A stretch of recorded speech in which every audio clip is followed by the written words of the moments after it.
السلام علیکم ناظرین، پروگرام ویژن پر راجہ عاطف ذوالفقار کے ساتھ آپ کی خدمت میں حاضر ہوں۔ گزشتہ شب رات گئے ایوان صدر میں کیا ہوا اور پاکستان تحریک انصاف کی سٹریٹ پاور کی کمر توڑ دی گئی ہے اور 6 لاکھ کا جھٹکا لگا ہے، اور پھر کپتان کی اب آخری امید کس شخصیت سے وابستہ ہے؟ یہ تمام موضوعات ہیں جن پر اس ولاگ میں ہم آپ سے بات کریں گے اور کچھ دیگر اہم خبروں پر بھی بات کریں گے۔ پروگرام کا باقاعدہ آغاز کر لیتے ہیں بجٹ سے۔ بجٹ پر صدیق شاہی صاحب نے ایک بڑا تفصیلی ولاگ کیا، آپ نے اسی چینل پر دیکھا ہوگا اس کو۔ ویسے عموماً ان کا ولاگ جو ہے وہ سپہر کو آتا ہے، لیکن آج ان کا جو ولاگ تھا وہ رات کو اسی لیے آیا کہ وہ تمام تر بجٹ تفصیلات حاصل کرنے کے بعد انہوں نے وہ آپ کے ساتھ شیئر کیا۔ ہم اپنی مزید خبروں کی طرف جانے سے پہلے 3-4 موٹے اعداد و شمار آپ کے ساتھ ہم شیئر کر دیتے ہیں۔ یہ ٹوٹل جو بجٹ ہے 2025 24 اور 25 کا، یہ 18 ٹریلین 87 بلین روپے اس کا حجم ہے، اور 32 بلین روپے یعنی کہ 32 ارب روپے تعلیم کے لیے مختص کیے گئے ہیں، 50 بلین روپے زراعت کے لیے مختص کیے گئے ہیں، اور کم از کم ماہانہ آمدنی جو ہے وہ 32,000 سے بڑھا کر 37,000 روپے مقرر کر دی گئی ہے۔ موبائل فونز پر 18% سیلز ٹیکس عائد کیا گیا ہے۔ پینشنرز کی رقم جو ان کو ملنی ہے اس میں 1.014 ٹریلین روپے کا اضافہ ہے، اور 593 بلین روپے بے نظیر انکم سپورٹ پروگرام کے لیے رکھے گئے ہیں، اور جناب سیلریڈ کلاس کے جو ٹیکس سلیب ہے اس میں کوئی رد و بدل اس میں نہیں کیا گیا۔ خام مال اور جو پارٹس ہیں سولر پینلز کے حوالے سے ان پر رعایت دی جا رہی ہے، اور جو انورٹرز اور بیٹریز ہیں ان کو بھی رعایت دی جا رہی ہے تاکہ پاکستان کے اندر سولر پینل کی جو انڈسٹری ہے وہ گرو کر سکے۔ اور یہاں پہ جو اس میں ایک ڈیمیجنگ خبر ہے سب سے زیادہ اس بجٹ کے اندر، وہ یہ ہے کہ 9,775 بلین روپے جو ہیں وہ صرف قرضوں کے سود کی ادائیگی کے مد میں ادا کیے جائیں گے، جبکہ 2.122 ٹریلین روپے کا دفاعی بجٹ جو ہے وہ مختص کیا گیا ہے، جبکہ گریڈ 1 سے 16 تک کے جو ملازمین ہیں سرکاری ان کی تنخواہوں میں 25% اضافہ کیا گیا ہے، اور گریڈ 17 سے اوپر کے جو ملازمین ہیں ان کی تنخواہوں میں 20% اضافہ کیا گیا ہے، جبکہ پینشنرز کی پینشن میں 15% اضافہ کیا گیا ہے۔ ابھی جو دن گزریں گے آپ کو ایسا محسوس ہوگا، بلکہ محسوس کیا ہوگا، سامنے آ جائیں گی چیزیں کہ جب یہ بجٹ منظور ہوگا تو اس سے پہلے کچھ نہ کچھ تبدیلیاں اس بجٹ میں ضرور ہوں گی، اور ہر دفعہ ہوتی ہیں۔ کچھ چیزیں اناؤنس کر دی جاتی ہیں اور اس کے بعد جب وہ بحث ہوتی ہے تو اس کے بیچ میں کچھ چیزوں میں رد و بدل کرنا پڑتا ہے، تو رد و بدل بھی ہوگا۔ لیکن یہ جو بجٹ ہے اس سے جو ہے وہ عام آدمی کی زندگی پہ تو شاید اتنا زیادہ فرق نہیں پڑے گا۔ اگر کچھ فرق پڑے گا تو سرکاری ملازمین کو فرق پڑے گا، یا جو سیلریڈ کلاس ہے جو سرکار کے انڈر کام کرتی ہے ان کو کچھ فرق پڑے گا، لیکن یا پینشنرز کو فرق پڑے گا، لیکن جو باقی دیگر لوگ ہیں ان کا، کیونکہ ہمارا جو بجٹ ہے نا، جو ایک عام آدمی جو ہے جو اشیاء خورد و نوش سے جس کا تعلق ہے وہ صوبائی بجٹ کے اندر وہ زیادہ چیزیں ہوتی ہیں۔ وفاقی بجٹ میں ان کا سوائے بجلی گیس کے نرخوں کے وہ تو ہر 15 دن کے بعد بڑھ رہے ہوتے ہیں، ہمارے لیے تو بجٹ ہر 15 دن کے بعد آ جاتا ہے۔ اب چلتے ہیں اپنی دوسری خبروں کی طرف۔ دوسری خبر یہ ہے کہ جو سپریم کورٹ میں 3 ججز تعینات ہونے تھے، جو سپریم جوڈیشل کمیشن ہے، انہوں نے جو نام جن کی سفارش کی تھی وہ جناب جسٹس ملک شہزاد احمد گھیبا جو چیف جسٹس ہیں لاہور ہائی کورٹ کے، اور لاہور ہائی کورٹ کے ایک اور جج جسٹس شاہد بلال حسن، اور chief justice Sindh high court justice Aqeel Abbasi, ان کو سپریم کورٹ کا جج بنانے کی سفارش کی تھی، اور یہ بھیجی گئی تھی ریکمنڈیشن جو سپریم کورٹ کی ججز کی تقرری کے لیے پارلیمانی کمیٹی ہے اس میں یہ بھیجی گئی تھی، اور اس پارلیمانی کمیٹی کا اجلاس طلب کر لیا گیا ہے، اور یہ اجلاس ہوگا اب 14 جون کو، جس میں یہ 3 جج صاحبان جو ہیں ان کو سپریم کورٹ کا جج بنانے کی باقاعدہ منظوری دی جائے گی۔ اچھا اس سے اگلی خبر جو ہے وہ الیکشن کمیشن آف پاکستان سے متعلق ہے اور اسلام آباد ہائی کورٹ سے متعلق ہے۔ جو اسلام آباد ہائی کورٹ ہے اس کے جسٹس طارق جہانگیری صاحب الیکشن ٹریبیونل کے رکن تھے، اور ان کے اوپر عدم اعتماد کیا تھا مسلم لیگ نون کے جو اسلام آباد کے تینوں حلقوں سے اراکین اسمبلی ہیں، اور اس کے بعد پھر الیکشن کمیشن نے ان کے جو عدم اعتماد تھا اس کی سماعت کی، اور اس کے بعد انہوں نے نیا الیکشن ٹریبیونل مقرر کر دیا جسٹس عبدالشکور پراچا پر مشتمل جو ریٹائرڈ جج ہیں، لیکن جو ہیں وہ ہائی کورٹ نے کہا کہ نہیں جناب اس طرح تو نہیں چلے گا۔ ہائی کورٹ نے یہ کیا ہے کہ جسٹس عامر فاروق جو ہیں چیف جسٹس صاحب، انہوں نے 24 جون کو انجم وکیل جو ہیں MNA مسلم لیگ نون کے اسلام آباد سے منتخب ہوئے تھے، ان کو اصالتاً عدالت میں پیش ہونے کا حکم دیا ہے، اور انہوں نے اپنے تحریری حکم نامے میں کہا ہے کہ جو جسٹس طارق محمود جہانگیری کے بارے میں جو ریمارکس تھے انجم وکیل صاحب کے اعتراضات والی درخواست میں، وہ بڑے توہین آمیز ہیں، تو جناب ہم اس کو برداشت نہیں کریں گے۔ اور انہوں نے ذاتی حیثیت میں طلب کیا انجم وکیل کو، اور اس چیز کا امکان ظاہر کیا جا رہا ہے کہ اس حوالے سے توہین عدالت کی کارروائی کا آغاز کر دیا جائے گا، جبکہ باقی جو 2 اسلام آباد کے حلقے ہیں ان کے حوالے سے بھی ایسا ہی ہونے کا امکان دکھائی دے رہا ہے، جو اس وقت اسلام آباد ہائی کورٹ کا موڈ نظر آ رہا ہے۔ دوسری بات یہ ساتھ دوسرا حکم یہ جاری کیا گیا کہ جو ٹریبونل تھا جسٹس ریٹائرڈ عبدالشکور پراچا پر مشتمل، اس کو کام کرنے سے چیف جسٹس اسلام آباد ہائی کورٹ جسٹس عامر فاروق نے اپنے حکم نامے کے ذریعے روک دیا ہے۔ اچھا، اب یہاں پر جو ہے وہ مختلف لوگوں کی مختلف آراء ہیں۔ ہماری اس میں رائے یہ ہے کہ جو الیکشن کمیشن آف پاکستان ہے وہ بھی عدلیہ کی طرح ایک آئینی ادارہ ہے، اس کے پاس اپنے اختیارات ہیں۔ اگر وہ اسلام آباد ہائی کورٹ کے کسی جج کو ٹریبیونل کے طور پہ نامزد کر سکتے ہیں تو ان کو ڈی نوٹیفائی بھی کر سکتے ہیں، یہ ان کا اختیار ہے، ان کا اختیار ان سے واپس نہیں لیا جا سکتا۔ رہی بات توہین آمیز ریمارکس کی، تو جتنے بھی ججز کے اوپر عدم اعتماد کیا جاتا ہے کہ جی آپ یہ کیس نہ سنیں، تو اس پر عموماً ججز چھوڑ دیا کرتے ہیں، لیکن PTI نے یہ پہلی روایت ڈالی تھی کہ وہ نہیں چھوڑتے تھے اور وہ کیس پھر بھی سنتے تھے۔ لیکن یہاں پر دیکھنے والی بات یہ ہے کہ یہی عمران خان اسی چیف جسٹس عامر فاروق کے اوپر عدم اعتماد کرتے ہیں تو ان کو توہین عدالت کا نوٹس نہیں ہوتا۔ یہی عمران خان قاضی فائز صاحب جب وہ جج تھے سپریم کورٹ کے، ان کے اوپر عدم اعتماد کرتے ہیں تو ان کو توہین عدالت کا نوٹس نہیں ہوتا۔ اور جو بھی پاکستان تحریک انصاف کی طرف سے عدم اعتماد کرتا ہے کسی بھی جج کے اوپر، اس کو توہین عدالت کا نوٹس نہیں ہوتا۔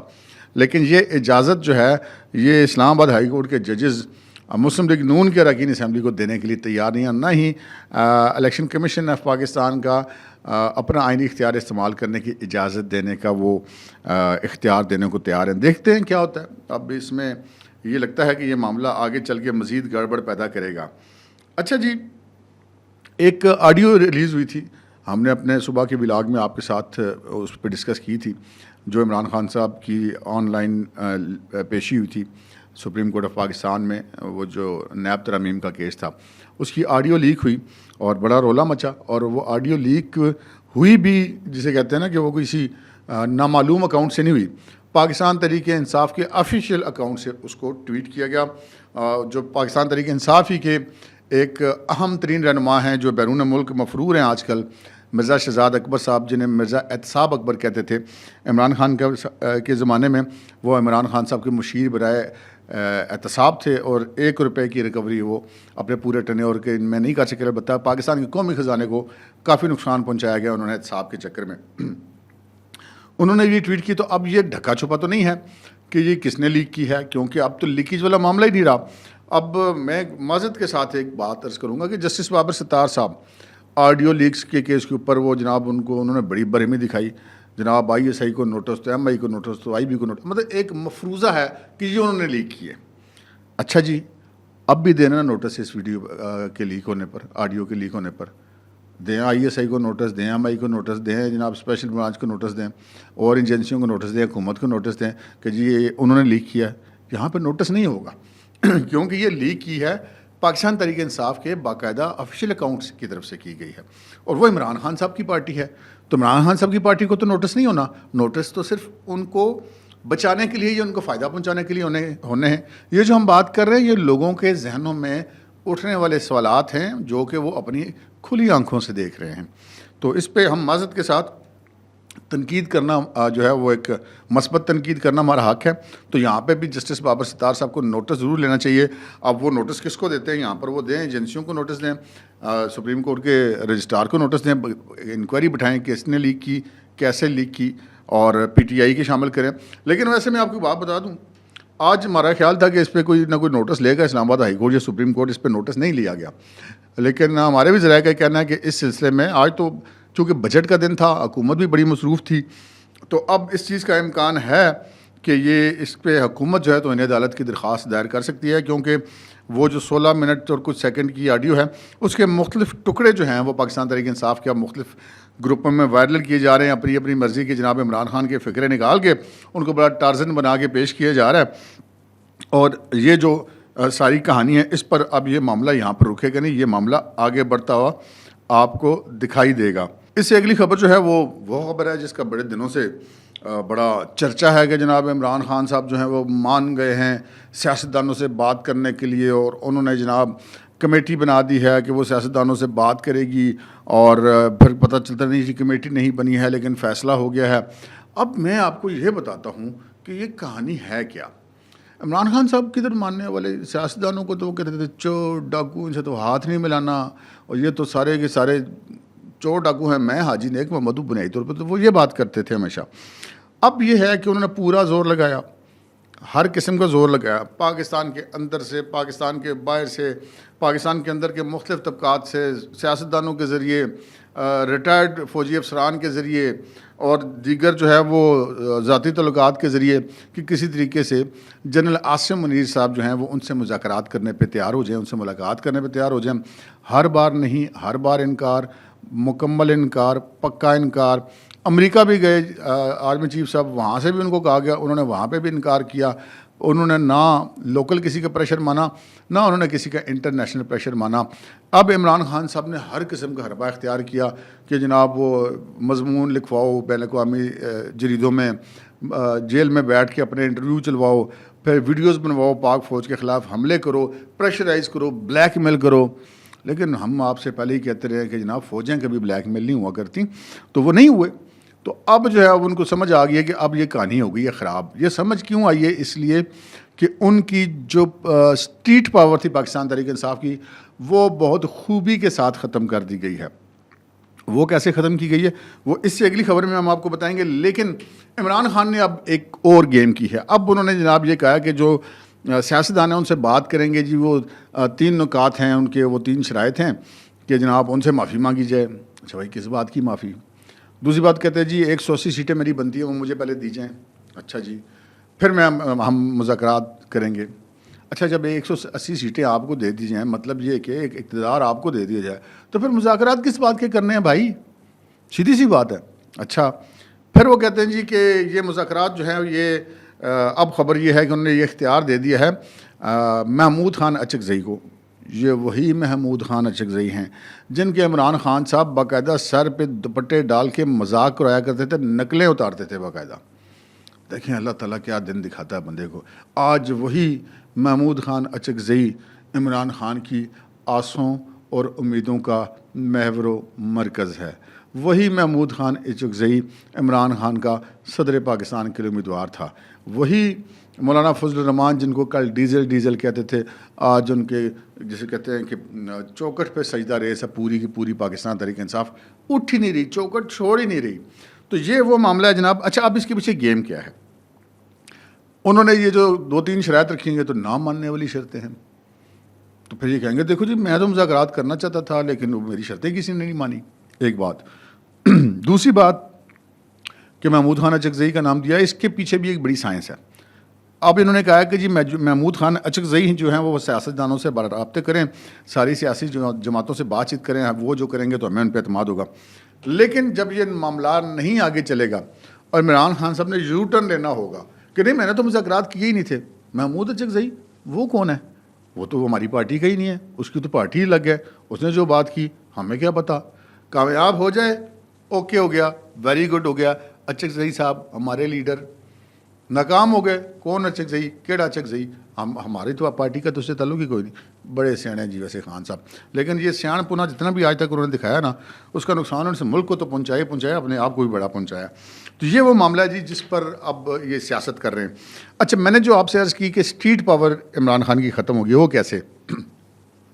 عمران خان صاحب جب جیل میں نہیں تھے اس وقت بھی, اور جب وہ جیل چلے گئے اس کے بعد بھی, جب بھی وہ کسی تحریک کی کال دیتے تھے, کوئی مظاہرہ, کوئی جلسہ, کوئی جلوس, کوئی لاک ڈاؤن, کوئی ناکہ بندی, کوئی سڑکیں بلاک, یہ سب کچھ کون کرتا تھا؟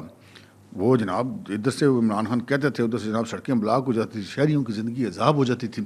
اور پھر یہ کہتے تھے کہ دیکھو یوتھیوں کو کہتے تھے یہ برگر بچے ہیں, کیسا زبردست انہوں نے پروٹیسٹ کیا, ہر چیز جام کر دی, یہ برگر بچے نہیں ہیں. بھائی صاحب یہ برگر بچے ہی تھے. انہوں نے نہ پہلے کبھی کیا اور نہ وہ آئندہ کچھ کر سکتے ہیں. وہ کون کرتا تھا؟ وہ کرتے تھے افغانی. میں آپ کو اس کی ایک مثال دیتا ہوں کہ جب بھی یہ کوئی ایسی جلسہ جلوس مظاہرہ لانگ مارچ کال دیتے تھے نا، پاکستان کی تمام ایجنسیوں والے نے وہ لسٹیں کھول کے بیٹھ جاتے تھے کہ پنڈی اور اسلام آباد کے فلاں فلاں علاقوں میں اتنے افغانی جو ہیں وہ رہائش پذیر ہیں، وہ جناب نکلیں گے. تو لہٰذا جب وہ چھاپے یا گرفتاریاں ہوتی تھیں تو اس سائڈ پہ وہ زیادہ ریڈ کرتے تھے، کوشش کرتے تھے کہ ان کو روکا جائے. اچھا، یہ افغانی جتنے بھی تھے نا، میں ان افغانیوں کی بات کر رہا ہوں جو پاکستان میں غیر قانونی طور پہ مقیم تھے. وہ عمران خان کی پارٹی کی اسٹرینتھ تھے. وہ افغانی اور طالبان، یہ دو اسٹرینتھ تھی ان کی.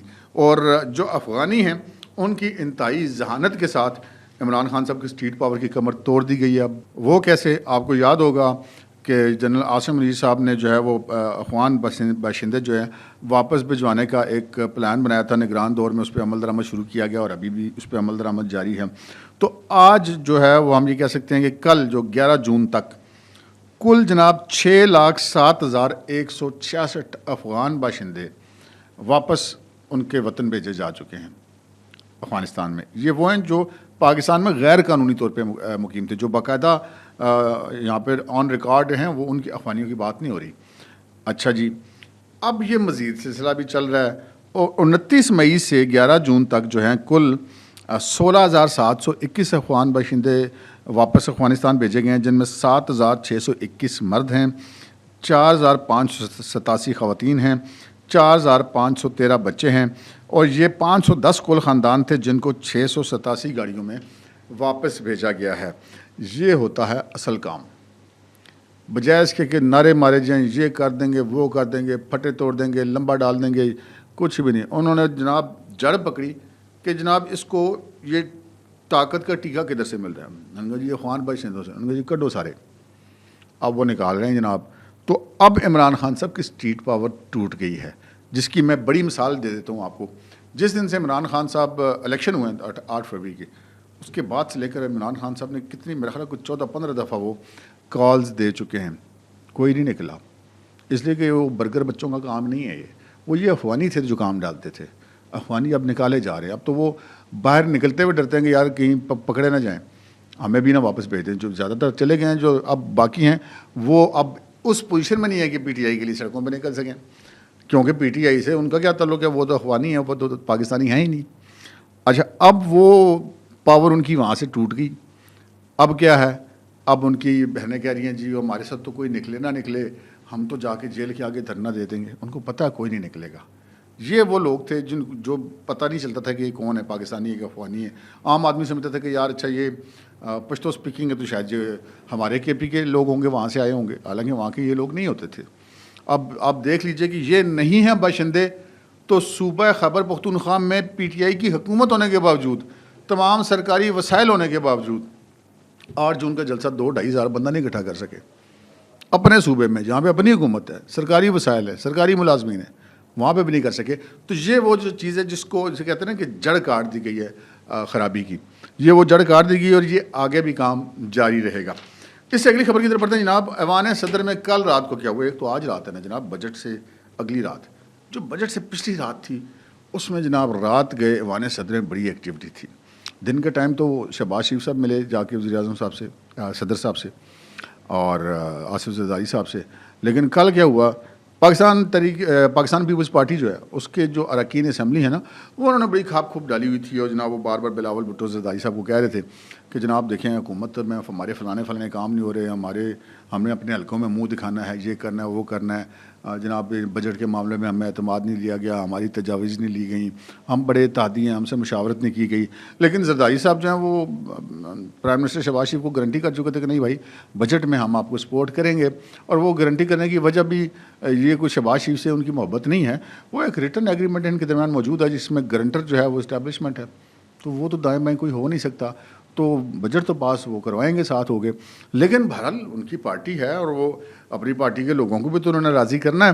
تو پھر جناب جب بہت زیادہ ان کی باتیں بڑی شکوے بڑے شکایتیں بڑے، تو بلاول بھٹو زرداری صاحب نے کہا کہ جناب آپ جا کے صدر زرداری سے ملاقات کریں، میں آپ کی میٹنگ رکھواتا ہوں، یہ ساری باتیں ان سے کہیں. میں تو ابو جی کو کہتا ہوں تو میری بات نہیں سنتے. تو وہ پھر جناب تمام اراکین اسمبلی بلاول بھٹو زرداری صاحب کے کہنے پر جا کر گزشتہ روز رات کے آصف زرداری صاحب سے ملے اور اپنا اپنا رونا انہوں نے رویا.